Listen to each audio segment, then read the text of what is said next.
ನಮಸ್ತೆ ಪ್ರಿಯ ವೀಕ್ಷಕರೇ, ನಾನು ನಿಮ್ಮ ಪಂಡಿತ್ ಶ್ರೀ ಕುಮಾರನ್ ಗುರೂಜಿ. ಎಲ್ಲರಿಗೂ ನಮ್ಮ ಜ್ಯೋತಿಷ್ಯ ಕಣ್ಣು ಯೂಟ್ಯೂಬ್ ಚಾನಲ್ಗೆ ಸ್ವಾಗತ. ಯಾರು ಮೊದಲ ಬಾರಿಗೆ ನಮ್ಮ ಯೂಟ್ಯೂಬ್ ಚಾನಲ್ ಅನ್ನು ನೋಡುತ್ತಿದ್ದೀರಾ, ಪ್ರತಿಯೊಬ್ಬರು ನಮ್ಮ ಚಾನಲ್ ಅನ್ನು ಸಬ್ಸ್ಕ್ರೈಬ್ ಮಾಡಿ ಮತ್ತು ಶೇರ್ ಮಾಡಿ. ಮುಂದಿನ ರಾಶಿ ಮಕರ ರಾಶಿ. ಮಕರ ರಾಶಿಯ ರಾಶ್ಯಾಧಿಪತಿಯಾಗಿರ್ತಕ್ಕಂಥ ಶನಿ ಮಕರ ರಾಶಿಯವರಿಗೆ ಉತ್ತರಾಷಾಢ ನಕ್ಷತ್ರ 2, 3, 4, ಹಾಗೆ ಶ್ರವಣ ನಕ್ಷತ್ರ 4, ಧನಿಷ್ಠ ನಕ್ಷತ್ರ 1, 2 ಪಾದಗಳನ್ನು ಅನ್ವಯಿಸ್ತಕ್ಕಂಥದ್ದೇ ಮಕರ ರಾಶಿಯಾಗಿರುತ್ತೆ. ಮಕರ ರಾಶಿಯವರಿಗೆ 2026ರ ಫಲಾಫಲಗಳನ್ನು ಅವಲೋಕನ ಮಾಡಕ್ಕೆ ಹೋದಾಗ ಗುರುಗ್ರಹ 6ರಿಂದ 7ಕ್ಕೆ ಬರ್ತಾ ಇದೆ. ಹಾಗೆ ಶನಿ ಗ್ರಹ 3ರಲ್ಲಿಯೇ ವರ್ಷಪೂರ್ತಿ 3ನೇ ಮನೆಯಲ್ಲೇ ಇರುತ್ತೆ. ಹಾಗೆ ರಾಹು ಗ್ರಹ 2ರಿಂದ 1ಕ್ಕೆ ಬರ್ತಾರೆ. ಹಾಗೆ ಕೇತು ಗ್ರಹ 8ರಿಂದ 7ಕ್ಕೆ ಬರ್ತಾ ಇರತಕ್ಕಂಥ ವರ್ಷ ಕೂಡ ಇದಾಗಿರುತ್ತೆ. ಹಾಗೆ ಈ ಪರಾಭವ ನಾಮ ಸಂವತ್ಸರ ಮಕರ ರಾಶಿಯವರಿಗೆ ಎಷ್ಟರ ಮಟ್ಟಿಗೆ ಶುಭ, ಎಷ್ಟರ ಮಟ್ಟಿಗೆ ಅಶುಭ ಫಲಗಳನ್ನು ಕೊಡುತ್ತೆ, ಎಷ್ಟರ ಮಟ್ಟಿಗೆ ಅದೃಷ್ಟವನ್ನು ತಂದುಕೊಡುತ್ತೆ ಅಂತಕ್ಕಂಥದ್ದನ್ನು ನಾವು ಗುರುವಿನ ಸಂಚಾರದಿಂದ ತಿಳ್ಕೋಬಹುದು. ಗುರುಗ್ರಹ 6 ಅಂದರೆ ಷಷ್ಠ ಸ್ಥಾನದಿಂದ ಸಪ್ತಮ ಸ್ಥಾನಕ್ಕೆ ಹೋಗ್ತಾ ಇರತಕ್ಕಂಥ ಸಂದರ್ಭಕ್ಕೆ ಅನುಸಾರವಾಗಿ ಜೂನ್ 2ನೇ ತಾರೀಕಿನ ನಂತರ ಇವರಿಗೆ ಗುರುಬಲ, ಮಹಾ ಗುರುಬಲ ಕೂಡ ಬರ್ತಾ ಇರತಕ್ಕಂಥ ಒಂದು ವರ್ಷ ಕೂಡ ಇದಾಗಿರುತ್ತೆ. ಹಾಗೆಯೇ ನಮ್ಮ ಧರ್ಮ ಗ್ರಂಥಗಳಲ್ಲಿ ಈ ಸಪ್ತಮ ಗುರು ಬಂದಾಗ ಇದರ ಎಷ್ಟರ ಮಟ್ಟಿಗೆ ಫಲ ಕೊಡುತ್ತೆ ಅಂತಕ್ಕಂಥದ್ದನ್ನು ಅವರು ಒಂದು ಶ್ಲೋಕದ ಮುಖೇನ ಏನು ಹೇಳಿದ್ದಾರೆ, ರಾಜದರ್ಶನಂ ಆರೋಗ್ಯಂ ಗಾಂಭೀರ್ಯಂ ಗಾತ್ರಪೋಷಣಂ ಅಭೀಷ್ಟ ಕಾರ್ಯ ಸಿದ್ಧಿ ಸಾತ್ ಸಪ್ತಮಂ ಗುರು ಅಂತಕ್ಕಂಥದ್ದನ್ನು ಹೇಳಿದ್ದಾರೆ. ರಾಜದರ್ಶನಂ ಅಂದರೆ ನಮಗೆ ಈ ಕಾಲದಲ್ಲಿ ರಾಜರಿಲ್ಲ, ಅಂದರೆ ಹಿರಿಯರ ಗುರುಗಳ ಉನ್ನತ ವ್ಯಕ್ತಿಗಳ ದರ್ಶನ, ಅವರ ಜೊತೆಗೆ ಎಲ್ಲೋ ಒಂದು ಕಡೆ ಕೂಲಂಕುಷವಾದ ಚರ್ಚೆಗಳಾಗ್ತಕ್ಕಂಥದ್ದು. ಆರೋಗ್ಯ ತುಂಬ ಚೆನ್ನಾಗಿರುತ್ತೆ, ಗಾಂಭೀರ್ಯ ಇರುತ್ತೆ, ಜೀವನ ತುಂಬ ಚೆನ್ನಾಗಿರುತ್ತೆ ಅಂತಕ್ಕಂಥದ್ದನ್ನು ಅವರು ಆ ಒಂದು ಶ್ಲೋಕದ ಮುಖೇನ ಹೇಳಿದ್ದಾರೆ. ಅದರಂತೆ ನಾವು ನೋಡಕ್ಕೆ ಹೋದಾಗ ಗುರು 6ರಿಂದ 7ಕ್ಕೆ ಬರ್ತಾರೆ. ಇನ್ನು ಈ ವರ್ಷದಲ್ಲಿ ಮಕರ ರಾಶಿಯವರಿಗೆ ಆದಾಯ 2 ಇರುತ್ತೆ, ವ್ಯಯ ಸ್ವಲ್ಪ ಜಾಸ್ತಿ ಇರುತ್ತೆ. ವ್ಯಯ ಎಷ್ಟಿರುತ್ತೆ? 6 ಇರುತ್ತೆ. ಇನ್ನು ರಾಜಪೂಜ್ಯ ಗೌರವಗಳು ಇವರಿಗೆ 1 ಇರುತ್ತೆ. ಹಾಗೆ ಇವರಿಗೆ ಅವಮಾನಗಳು ಅಂತಕ್ಕಂಥದ್ದು ಕೂಡ 1 ಇರುತ್ತೆ. ಇದನ್ನೆಲ್ಲವನ್ನ ಗಮನಿಸಿ ನಾವೇನು ನೋಡ್ಕೋಬಹುದು, ಇವರಿಗೆ ಇದು ವಿಜಯದ ವರ್ಷ, ಒಂದು ಪಾಪಗಳನ್ನು ಕಳ್ಕೊಳ್ಳೋ ವರ್ಷ, ಕರ್ಮಗಳನ್ನು ಕಳ್ಕೊಳ್ಳೋ ವರ್ಷ. ಎಲ್ಲೋ ಒಂದು ಕಡೆ ನೀವು ನಿಮ್ಮ ಮನಸ್ಸಿಗೆ ತಕ್ಕ ಹಾಗೆ ಪ್ರಾಯಶ್ಚಿತ್ಯ ಮಾಡಿಕೊಳ್ತಕ್ಕಂಥ ವರ್ಷ ಕೂಡ ಈ ಒಂದು ಮಕರ ರಾಶಿಯವರಿಗೆ ಆಗಿರುತ್ತೆ. ಇನ್ನು ಮಕರ ರಾಶಿಯವರಿಗೆ ಆರ್ಥಿಕವಾಗಿ ನೋಡಕ್ಕೆ ಹೋದಾಗ ಪ್ರಥಮವಾಗಿ ಈ ಒಂದು ಪ್ರಾರಂಭಿಕ ಅಂದರೆ ಜನವರಿ, ಫೆಬ್ರವರಿ, ಮಾರ್ಚ್ ತನಕ ನಿಮಗೆ ಹಣಕಾಸಿನ ವಿಚಾರದಲ್ಲಿ ಒಂದಷ್ಟು ಸಣ್ಣ ಪುಟ್ಟ ನಿಧಾನಗಳಿರಬಹುದು, ಎಲ್ಲೋ ಒಂದು ಕಡೆ ದೋಷಗಳಿರಬಹುದು, ಅಡೆತಡೆಗಳಿರ್ತಕ್ಕಂಥದ್ದಿರುತ್ತೆ. ತದನಂತರ ನಿಮಗೆ ವರ್ಷಪೂರ್ತಿ ಅದೃಷ್ಟವೇ ಅದೃಷ್ಟ ಆಗಿರುತ್ತೆ. ಮಾನಸಿಕವಾಗಿ ಯಾತನೆಗಳಿಂದ ಮುಕ್ತರಾಗ್ತೀರಾ. ಹಾಗೆಯೇ ಆರ್ಥಿಕವಾಗಿ ತುಂಬ ಚೆನ್ನಾಗಿರುತ್ತೆ.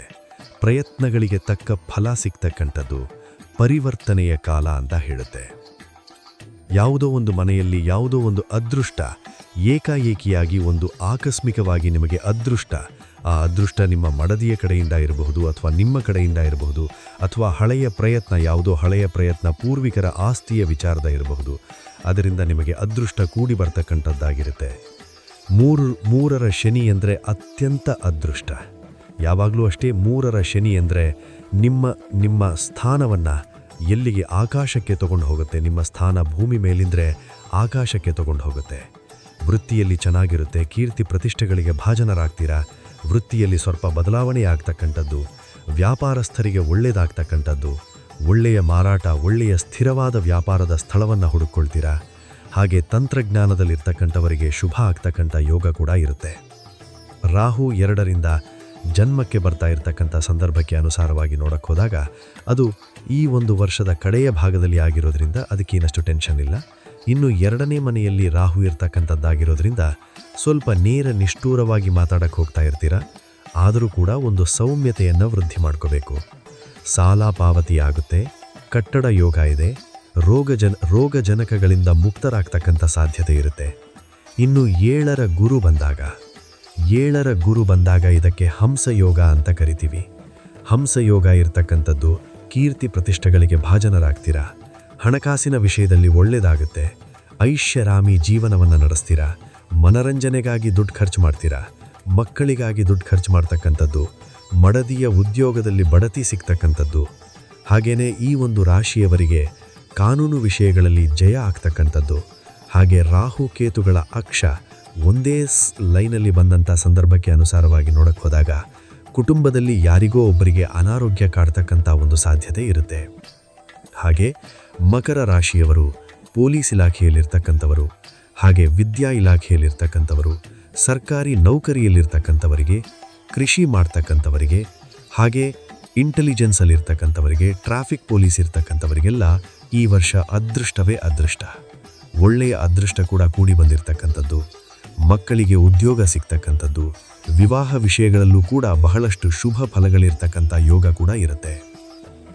ಅಣ್ಣ ತಮ್ಮಂದಿರ ಅಗಲಿಕೆ ಅಥವಾ ಅವರ ಅನಾರೋಗ್ಯ ಕೂಡ ಕಾಡ್ತಕ್ಕಂಥದ್ದು.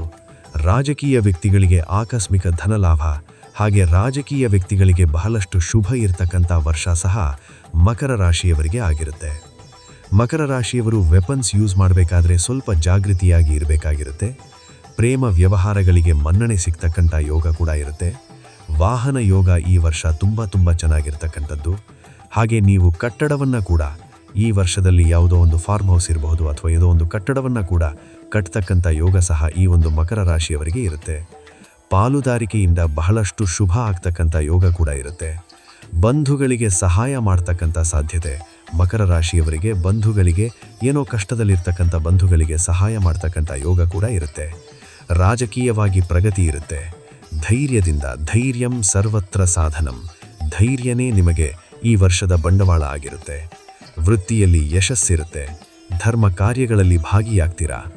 ಹಾಗೆ ರೈತರಿಗೆ ಈ ವರ್ಷ ಅರ್ಧ ಅಂದರೆ ಜೂನ್ ಜುಲೈ ನಂತರ ಸಾಕಷ್ಟು ಅದೃಷ್ಟ ಯೋಗ ಕೂಡ ಕೂಡಿ ಬಂದಿರತಕ್ಕಂಥದ್ದು. ಮಹಿಳೆಯರಿಗೆ ಕೀರ್ತಿ ಪ್ರತಿಷ್ಠೆಗಳಿಗೆ ಭಾಜನರಾಗ್ತೀರಾ. ಇಷ್ಟು ದಿವಸ ಮನೆಯಲ್ಲಿ ಅಡುಗೆ ಮಾಡಿಕೊಂಡಿದ್ದಂತಹ ಮಹಿಳೆ ಉದ್ಯೋಗದ ಕಡೆ ಆಕಾಂಕ್ಷಿಯಾಗಿ ಉದ್ಯೋಗವನ್ನು ಪಡಿತಕ್ಕಂಥ ಯೋಗ ಈ ಮಕರ ರಾಶಿಯವರಿಗೆ ಇರುತ್ತೆ. ಆಕಸ್ಮಿಕ ಧನಯೋಗ, ರಾಜಕೀಯ ಯೋಗ ತುಂಬಾ ಚೆನ್ನಾಗಿದೆ. ಹೈಯರ್ ಕೋರ್ಸ್ ಯಾವುದು, PhD ಮಾಡ್ತಾ ಇದ್ದೀರಾ, IAS ಮಾಡ್ತಾ ಇದ್ದೀರಾ, KAS ಮಾಡ್ತಾ ಇದ್ದೀರಾ, ಪ್ರಗತಿ ಇರುತ್ತೆ, ಪರಿಪೂರ್ಣ ಇರುತ್ತೆ. ಅಡ್ಡಿ ಆತಂಕಗಳೆಲ್ಲವೂ ಕೂಡ ತೊಲಗಿ ಕೋರ್ಸ್ ಕೂಡ ಕಂಪ್ಲೀಟ್ ಮಾಡ್ತೀರಾ. ಇನ್ನು ಮನೆ ಹೊಲದ ವಿಚಾರದಲ್ಲೂ ಕೂಡ ಹೆಚ್ಚು ಗಮನ ಕೊಡ್ತಕ್ಕಂಥ ಅಂದರೆ ಖರೀದಿ ಮಾಡಿಕೊಳ್ಳೋ ಯೋಗ ಸಹ ಈ ಒಂದು ಮಕರ ರಾಶಿಯವರಿಗೆ ಇರುತ್ತೆ. ಇನ್ನು ಮಹಿಳೆಯರಿಗೆ ಹಣಕಾಸಿನ ವಿಚಾರಗಳಲ್ಲಿ ಅತಿಯಾದ ಸಾಲ ಕೂಡ ನಿಮಗೆ ಕಂಟಕ ಆಗ್ತಕ್ಕಂಥ ಒಂದು ಸಾಧ್ಯತೆ ಇರುತ್ತೆ. ಮಕ್ಕಳ ಆರೋಗ್ಯದ ಚಿಂತೆ ಕೂಡ ಕಾಡ್ತಕ್ಕಂಥದ್ದು. ಹಾಗೆ ಗಂಡ ಹೆಂಡತಿಯರ ಮಧ್ಯೆ ಒಂದಷ್ಟು ಸಣ್ಣ ಪುಟ್ಟ ಕಲಹಗಳು ಕೂಡ ಯಾವ ಮಟ್ಟಕ್ಕೆ ಹೋಗುತ್ತೆ ಅಂದರೆ ಅದು ಲಾಸ್ಟ್ಗೆ ಡೈವೋರ್ಸ್ ಮಟ್ಟಕ್ಕೆ ಹೋಗಿ ಎಲ್ಲೋ ಒಂದು ಕಡೆ ಸಾಮರಸ್ಯದಿಂದ ಮತ್ತೆ ಅದನ್ನು ಪರಿಶೀಲನೆ ಮಾಡಿಕೊಂಡು ಅದನ್ನು ಒಂದಾಗ್ತಕ್ಕಂಥ ಯೋಗ ಸಹ ಈ ಒಂದು ಮಕರ ರಾಶಿಯವರಿಗೆ ಇರುತ್ತೆ. ಈ ರಾಶಿಯವರು ಸಾಧ್ಯವಾದಷ್ಟು ಈ ರಾಶಿಯವರು ಸಂಜೆಯ ಒಂದು ಪ್ರಯಾಣಗಳು, ರಾತ್ರಿಯ ಡ್ರೈವಿಂಗ್ಗಳು ಒಂದಷ್ಟು ಇವರಿಗೆ ಅಷ್ಟು ಶುಭ ಕೂಡ ಅಲ್ಲ, ಒಂದಷ್ಟು ಕಂಟಕಗಳು ಕೂಡ ಎದುರಾಗ್ತಕ್ಕಂಥ ಸಾಧ್ಯತೆ ಇರುತ್ತೆ. ಇನ್ನು ಬ್ಯಾಂಕಿಂಗ್ ಕ್ಷೇತ್ರದಲ್ಲಿರ್ತಕ್ಕಂಥವರಿಗೆ ಬಹಳಷ್ಟು ಶುಭ ಫಲಗಳಿರ್ತಕ್ಕಂಥ ಯೋಗ ಕೂಡ ಇರುತ್ತೆ. ವಿದೇಶದಲ್ಲಿ ಕೆಲವರಿಗೆ ಗ್ರೀನ್ ಕಾರ್ಡ್ ಇರಬಹುದು ಅಥವಾ ಸುಸ್ಥಿರತೆಯನ್ನು ಪಡಿತಕ್ಕಂಥ ಯೋಗ ಸಹ ಈ ವರ್ಷದಲ್ಲಿ ಮಕರ ರಾಶಿಯವರಿಗೆ ಸ್ವಲ್ಪ ಸುಸ್ಥಿರತೆಯನ್ನು ಪಡೆದು ಎಲ್ಲೋ ಒಂದು ಕಡೆ ಒಳ್ಳೆಯದಾಗ್ತಕ್ಕಂಥ ಸಾಧ್ಯತೆ ಈ ವರ್ಷದಲ್ಲಿ ಮಕರ ರಾಶಿಯವರಿಗೆ ಅತಿ ಹೆಚ್ಚು ಇರತಕ್ಕಂಥ ಸಾಧ್ಯತೆ ಇರುತ್ತೆ. ಏನು ಮಾಡಬಾರ್ದು, ನೀವು ಶಿಸ್ತಿನ ಜೀವನವನ್ನು ನಡೆಸ್ಕೊಂಡು ಹೋಗಿ. ಮದುವೆ ಅಥವಾ ಸಮಾರಂಭಗಳಿರಬಹುದು, ಸಹಾಯ ಮಾಡ್ತಕ್ಕಂಥದ್ದು, ಬೇರೆಯವರಿಗೆ ಸಹಾಯ ಮಾಡೋದ್ರಿಂದ ಸಾಕಷ್ಟು ಶುಭ ಆಗ್ತಕ್ಕಂಥ ಯೋಗ ಕೂಡ ಇರುತ್ತೆ. ಆಸ್ತಿಯ ವಿಚಾರದಲ್ಲೂ ಕೂಡ ತುಂಬಾ ಒಳ್ಳೆಯದಾಗ್ತಕ್ಕಂಥ ಸಾಧ್ಯತೆ ಇರುತ್ತೆ.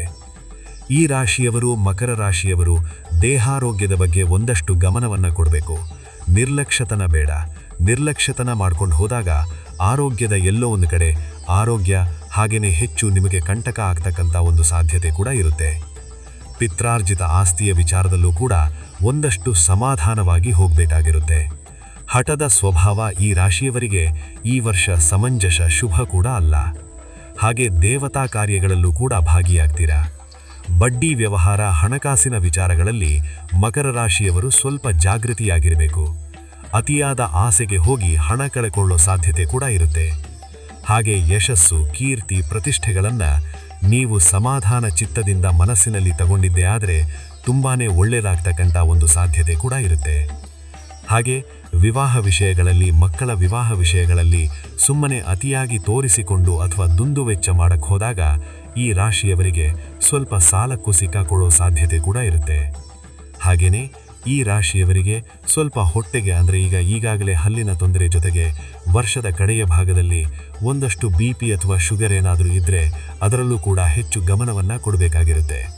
ಜೊತೆಗೆ ಈ ರಾಶಿಯವರಿಗೆ ಸಂತಾನ ಯೋಗ ಕೂಡ ತುಂಬ ಚೆನ್ನಾಗಿದೆ. ರಾಜಕೀಯ ಯೋಗ ಚೆನ್ನಾಗಿದೆ. ಮಹಿಳೆಯರಿಗೆ ಉದ್ಯೋಗದಲ್ಲಿ ಒಂದಷ್ಟು ಪರಿವರ್ತನೆಯಾಗೂ ಜೊತೆಗೆ ಸ್ಥಾನ ಪಲ್ಲಟ ಆಗ್ತಕ್ಕಂಥ ಒಂದು ಸಾಧ್ಯತೆ ಕೂಡ ಈ ರಾಶಿಯವರಿಗೆ ಈ ವರ್ಷದಲ್ಲಿ ಇರತಕ್ಕಂಥ ಒಂದು ಯೋಗ ಕೂಡ ಇರುತ್ತೆ.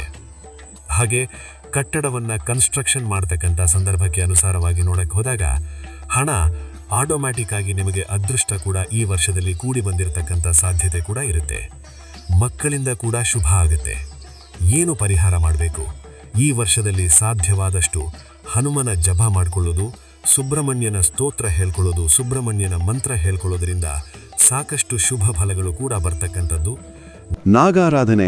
ನಾಗಾರಾಧನೆ ಮಾಡಿಕೊಳ್ಳೋದು, ನಾಗೇತ್ರಗಳನ್ನು ಭೇಟಿ ಮಾಡಿಕೊಳ್ಳೋದು, ಸುಬ್ರಹ್ಮಣ್ಯನ ಸ್ತೋತ್ರ ಓಂ ಶರವಣ ಭವಾಯ ನಮಃ ಅಥವಾ ಏನೇ ಸುಬ್ರಹ್ಮಣ್ಯ ಅಷ್ಟೋತ್ರ ಹೇಳ್ಕೊಳ್ಳೋದು, ಷಷ್ಠಿ ತಿಥಿ ಇದ್ದಾಗ ಸುಬ್ರಹ್ಮಣ್ಯನ ದರ್ಶನ ಮಾಡಿಕೊಳ್ಳೋದ್ರಿಂದ ತುಂಬನೇ ಒಳ್ಳೆಯದಾಗ್ತಕ್ಕಂಥದ್ದು. ವರ್ಷದಲ್ಲಿ ಸುಬ್ರಹ್ಮಣ್ಯ ಕ್ಷೇತ್ರಗಳನ್ನು ದರ್ಶನ ಮಾಡ್ತಕ್ಕಂಥ ಒಂದು ಸಂದರ್ಭ ಕೂಡ ಇಟ್ಕೊಳ್ಳೋದು, ಪ್ರದೋಷ ಪೂಜೆ, ಹಾಗೆಯೇ ಯಾರಿಗಾದರೂ ಕನ್ನಡಕಗಳನ್ನು ದಾನ.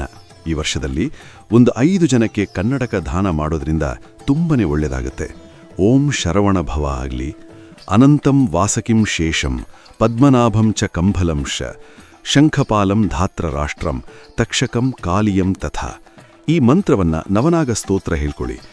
4 ಮತ್ತು 7 ಅದೃಷ್ಟದ ಒಂದು ಸಂಖ್ಯೆಗಳಾಗಿರುತ್ತೆ.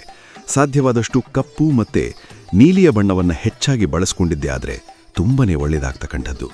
ಪೂರ್ವ ಮತ್ತು ದಕ್ಷಿಣ ದಿಕ್ಕಿನ ಪ್ರಯಾಣಗಳು ಶುಭಕರವಾಗಿರುತ್ತೆ. ಬಹಳಷ್ಟು ಶುಭ ಆಗುತ್ತೆ ಈ ವರ್ಷದಲ್ಲಿ. ಬಹಳಷ್ಟು ಅದೃಷ್ಟ ಕೂಡ 2026ರಲ್ಲಿ ಮಕರ ರಾಶಿಯವರಿಗಿದೆ. ತುಂಬನೇ ಒಳ್ಳೆಯದಾಗ್ತಕ್ಕಂತಹ ಕಾಲ ಕೂಡ ಈ ವರ್ಷ ಆಗಿದೆ ಇದು. ನಿಮ್ಮ ಜೀವನದ ನಾನಾ ರೀತಿಯ ಸಮಸ್ಯೆಗಳಿಗೆ ಗುರೂಜಿಯವರು ಸೂಕ್ತ ಹಾಗೂ ಶಾಶ್ವತ ಪರಿಹಾರ ನೀಡುತ್ತಾರೆ. ಗುರೂಜಿಯ ಭೇಟಿಗಾಗಿ ಈ ದೂರವಾಣಿ ಸಂಖ್ಯೆಗೆ ಕರೆ ಮಾಡಿ 7090402666.